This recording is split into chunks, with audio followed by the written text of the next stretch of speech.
Hello, this is Gary Westby, champagne buyer with K&L Wine Merchants, and today I want to talk about this bottle here, the Champagne Louis Roederer 2015 vintage Rosé, which has just come out recently.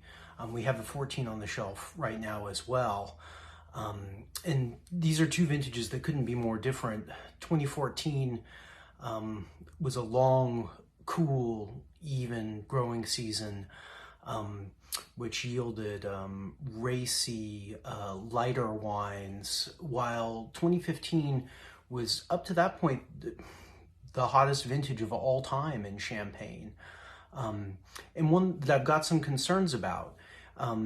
That being said, I'm also very excited to try this because there's been no producer, no major producer working as hard to mitigate the changes that have come with a warming climate more than Champagne Louis Roederer and Jean-Baptiste Lecaillon, the chef de cave there and director of winemaking operations for the whole of Maison Marques and Domaines.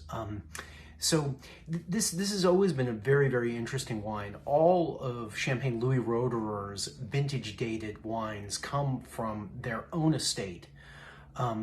So they basically farm them from the beginning with the goal of making these specific vintage wines.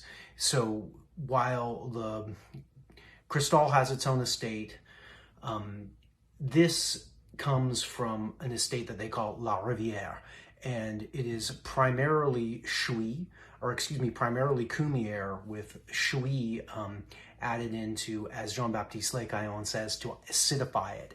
So Cumière is a dead south facing, very, very steep amphitheater that faces out right onto the Marne.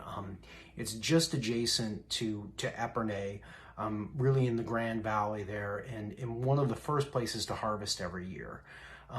While the sites in Chui, which is just the very, very top Grand Cru vineyard, the northernmost of the Grand Crus in the Côte de Blanc, the sites there that he chooses are some of the coldest that Roederer has. And what this allows him to do is to balance out that power that the Cumière gives him with this very, very, very bright, very, very mineral Chui Chardonnay.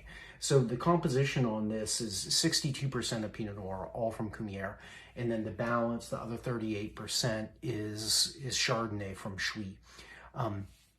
They very, very, very much dialed back malolactic fermentation in this 15 vintage, and in fact only 30% of it went through malolactic. So the malolactic was blocked on 70% of the wine. It also saw some oak fermentation, mostly large oak, 11%. And well, let's try it. Let's see what it's all about. Now, first off, I'm very impressed by the delicate color of this wine.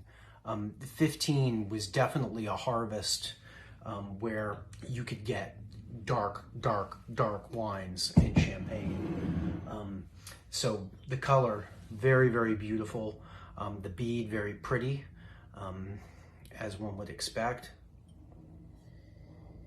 On the nose, it's very, very clean toast.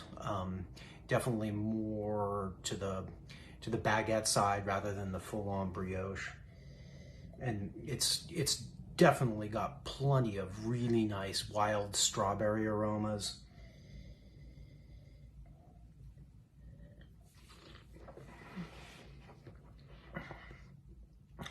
Yeah, that's a really good 15. That is plenty bright. If I got this in a blind tasting, I would not guess that it was from a record-setting hot vintage in Champagne. Far from it. Wow. In some ways, it might be even brighter than the 14. I'm really taken by surprise by how nice and bright this wine is, and what an excellent job Jean-Baptiste Lecaillon has done in preserving the acidity. This is a very, very long finishing chalky rosé with really complex, very, very fine black cherry fruit in the mouth, while I find, more of a wild strawberry component on the nose. Wow, this is really, really, really nice. Toast to you, and hopefully in person soon. I'll look forward to talking to you soon. Bye-bye.